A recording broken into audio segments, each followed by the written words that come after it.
All right, welcome to Level 3 Focus. My name is UltraDavid, and with me is the cat. Oh, maybe you can't quite see it on the stream, but there is a cat right here. Thanks for joining us on Monday. It's Level 3 Focus. We're a little late at starting. That's definitely partly my fault. Sorry that I got here late. Just miscommunication between James and me about when the show was going to start. So that was kind of stupid. But anyway, I really want to talk about DiveKick. DiveKick is a game that we've been covering for a long time because its design and development process was very much in public from its early announcement to the esports hour that they put on at Iron Galaxy week to week. It's something that we've talked about a lot because it's giving out a lot of information to talk about. But now that it's finally released, we can really start digging into the actual game itself. I know that there is some controversy over DiveKick, whether to take it seriously as a competitive fighting game, whether it's some kind of just a stupid joke, or whether it's exclusively a stupid joke. Let me say that because it's definitely a joke to some degree, or whether it's not worth taking seriously, whatever. I just think that that's ridiculous. It is definitely a competitively serious fighting game. And I really, really like it so far. I've been fiending over this game. I had some trouble playing it online. My PS3 broke, my gaming PC broke, and then my work laptop wasn't playing it very well because it's like a 2-year-old, HD graphics card, or Intel, I should say, graphics card. So that kind of sucked. So I, for a while, wasn't able to play, and so as a result, I wasn't able to get my fix, and I just started thinking about this game, and I went into versus mode, and I looked for all sorts of ins and outs of matchups and interesting parts of characters, and looked up technology and all this stuff, and that really made me understand the game a little bit better, and I wanted to talk about it for that reason. Now I can play the game, which is good, but for a while it was definitely an annoyance that I could not. So, okay, let's talk about what it is and what it isn't. It is essentially an exercise in strategic space control. It's as clear that as a fighting game I think could possibly be, that it's a two-dimensional space control game. It's very vertical and it's very horizontal. In both directions you have a ton of different movement options. Characters can fly, or they can double jump, or they can move very far horizontally, very far vertically. There's a ton of playing field on the for this game. I think about, in comparison, a game like Super Turbo, which is my favorite game. That game is a 2D game, but it's really kind of like a 1.5D game if you think about it. You spend limited amount of time in the air. Jumps are not that great in a lot of matchups, so it's really more about the back and forth sort of thing. Which is great, but it's also great to have the full space on screen to work with. That's one of the reasons that Marvel is really cool, for example. That's the kind of thing that this is, but it's distilled. That is to say, it's very obvious what your options are. That can make you think that it's not a deep game, but that's not at all the case, as we'll get to. So think about the rounds system. It's kind of like you have 5 parts of your health bar, right? Each time you get hit, you lose 20% of your life. So really what's going on is that the game sets you out at the start for your opening gambit, and you kind of move all around and you try to get a hit, and whoever gets a hit, whoever gets the win, that's great, but the game resets you back to the starting screen. It sets the pieces back up in a way that I think is very interesting, that other games don't. It means that the opening gambit is extremely important, and we'll definitely talk about that quite a bit. It's a huge part of this game.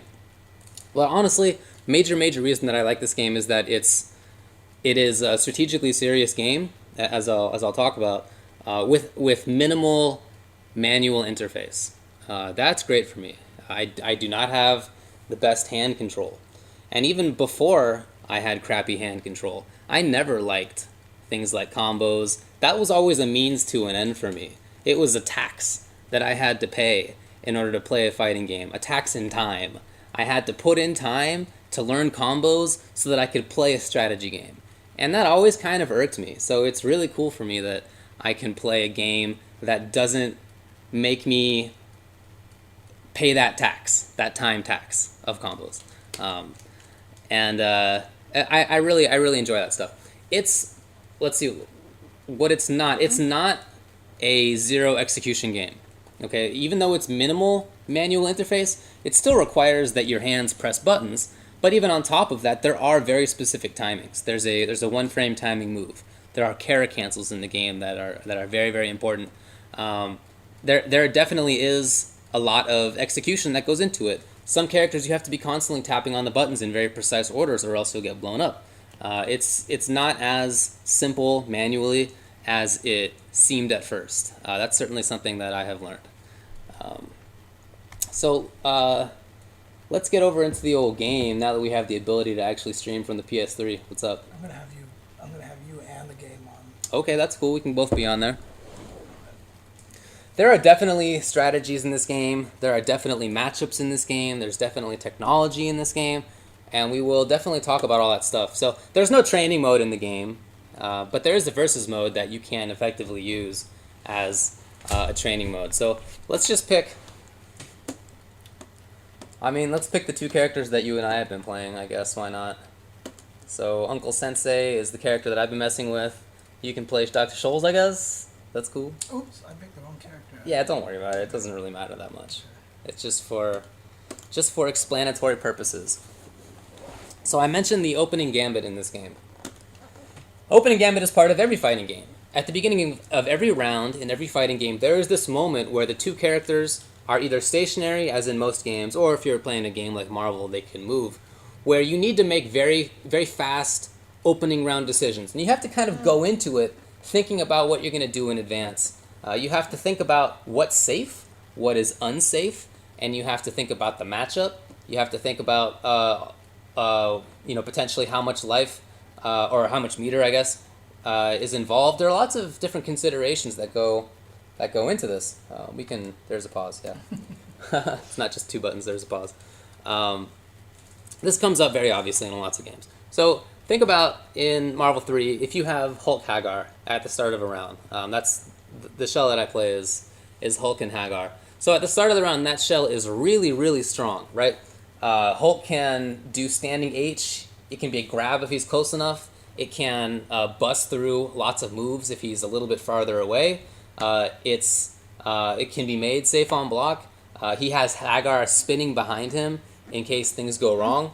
And of course there are variations to how you start things out as a Hulk Hagar player, but that's kind of the basic idea. You have this extremely threatening thing, and you know that, and so you go to it. In other games, there are some classic openings. In Super Turbo, Ryu could walk forward against Guile.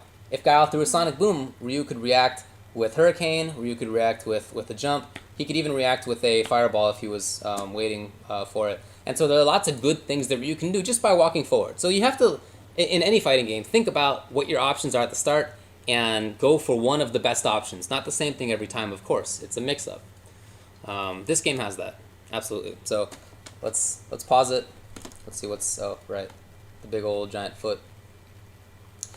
So we'll just talk about these characters very briefly. Uncle Sensei has a very, far but kind of slow punch dive. He also has a very fast, shorter range kick dive, as you can see.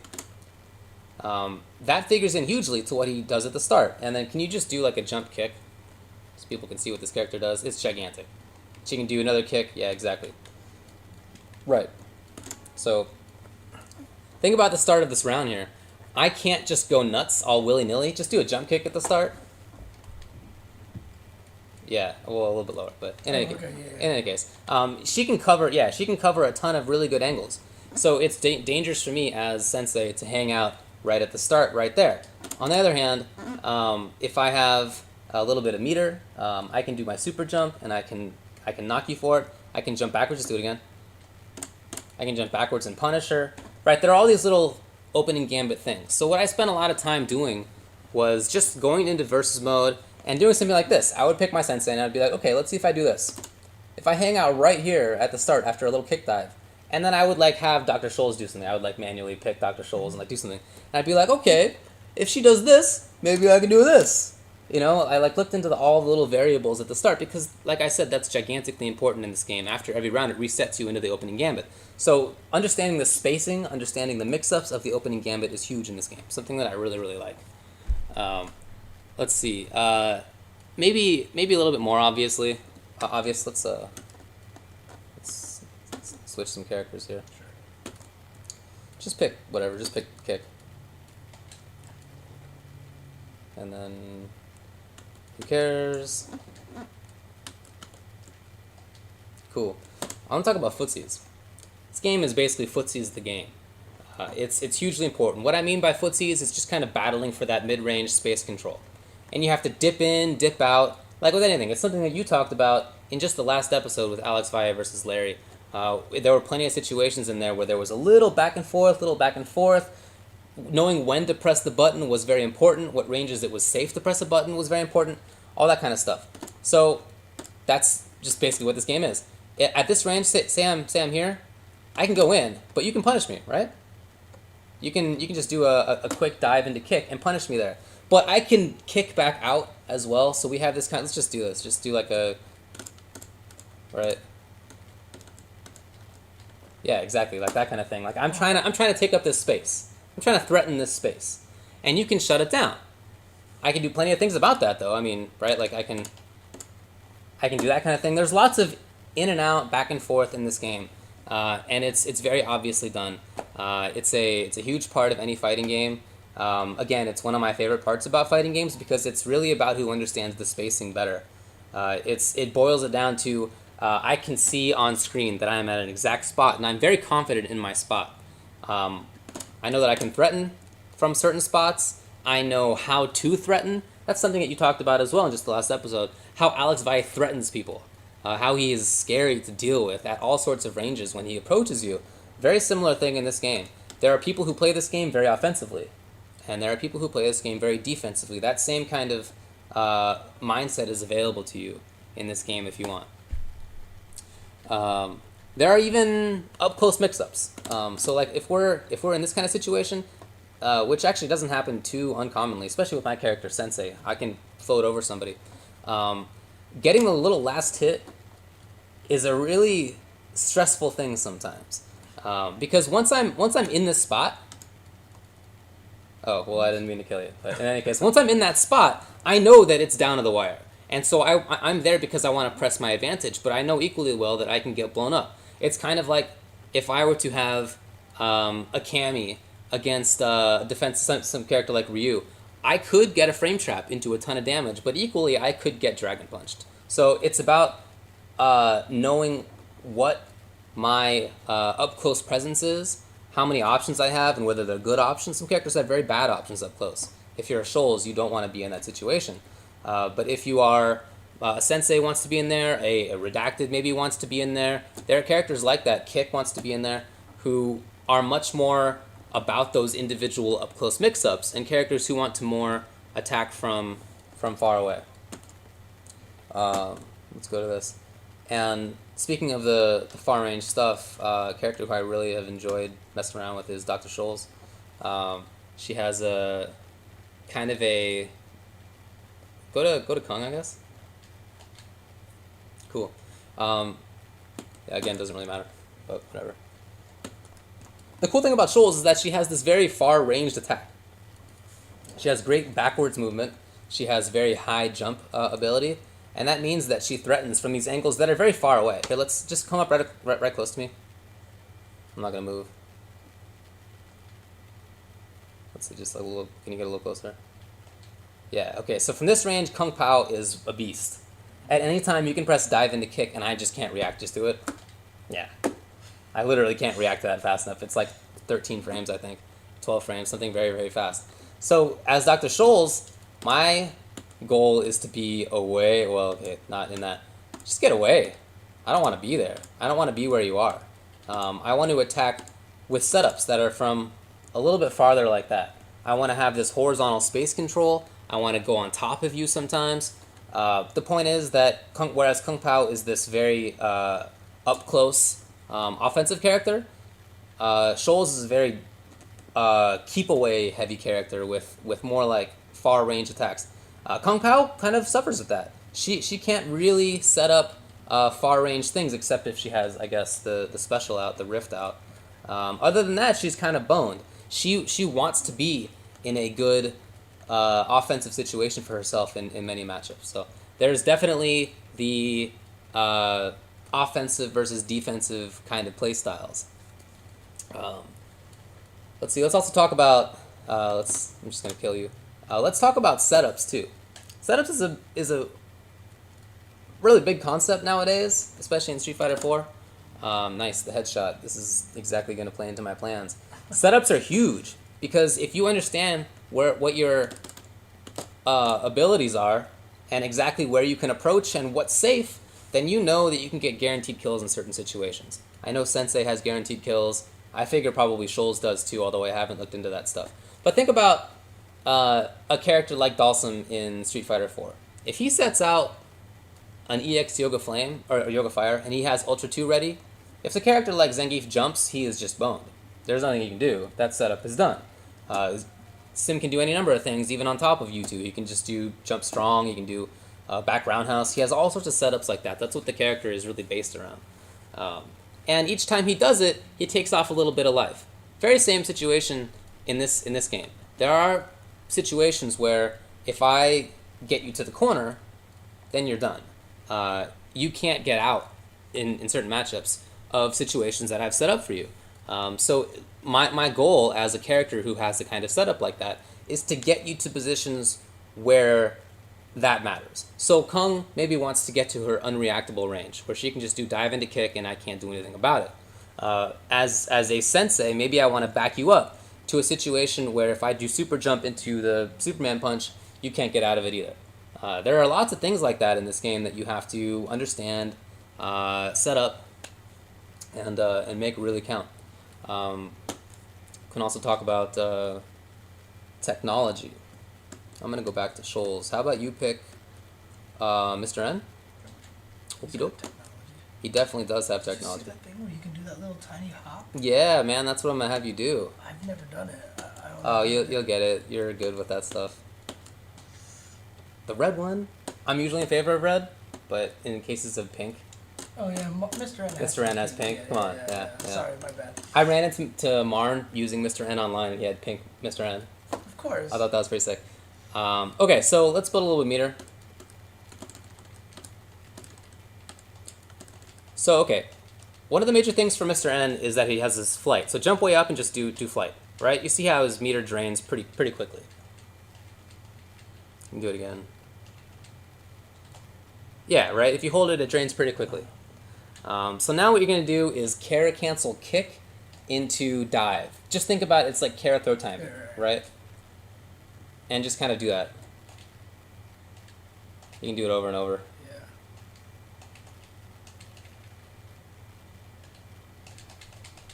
You're so good at this. Man. I'm jealous, but that's a very tight window. You have, I think, 4 frames to do that in. It's pretty tight stuff. That's a huge part of Mr. N's game, being able to do that, to press kick, to quickly press dive afterward. You can hop up a little bit if you do it correctly. It's huge. There are more kinds of things, though. I mean, watch. So normally when you land, you have a little bit of delay as you land. But there's some characters who can actually cancel their landing frames into special moves. I don't know why. If it was intentional, who knows? So let's, right? Here, look. So I'm landing, I'm doing my ground special immediately. If I were to just land and do my kick, it's a little bit longer than that. I have a little bit more time to delay, as you can kind of see there. But if I do the ground special, it's very instant. So she has very movement heavy type stuff too. Just kill me. I'm gonna head back to character select. But you see that little tiny hop thing that the guy did with? Yeah, he can jump a little bit. Yeah. That was weird. I was like, I didn't know. What Yeah, he was Mr. N doing. can jump a little bit out of his hop. Here, just come kill me. Okay, so we're gonna go over to Markman. Markman has another pretty big little bit of technology too. I'm not gonna try the electric, if that's what you think that I'm gonna do, because I'm not. Do you want me to pick Mark? You can do yeah. Let's have you do that. That sounds like a plan. I don't So know if I can either. yeah, we'll do Markman Mirror.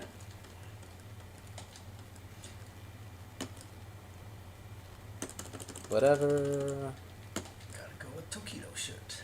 Let's go red. Yeah. That's Mago, right? I don't know.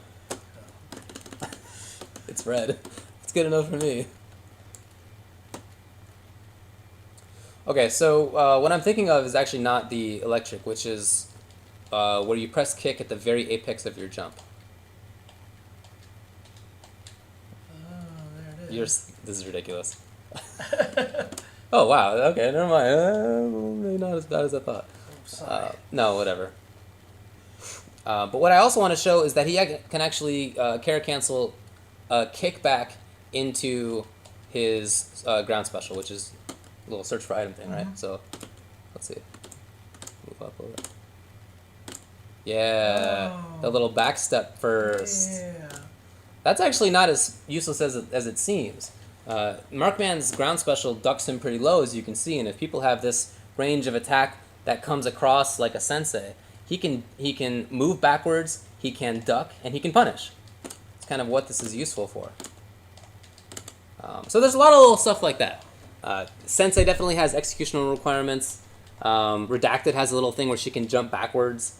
If you hold down her ground special and let go of dive and press dive again, she'll move backwards for some reason. There's a lot of stuff like that kind of makes the game not as manually simplistic as it seems at first. It's not just pressing a dive and then a kick, and you know, there's definitely thought behind it, but it's not as executionally easy as it seems at first. That's kind of like a quick rundown of the game and why I think that it's a serious strategic fighter. There's all the stuff that goes into a normal fighting game. There's the space control aspect of it. There's the timing aspect of it. There are little bits of technology that go into it. The opening gambit is very important. There are footsies. There's long-range stuff. There's close-range stuff. It's really all of that kind of boiled down into a seemingly simple package of 2 buttons. And even though, like I said, there are these executional requirements, it is much, much less than, you know, almost every other game that I've played.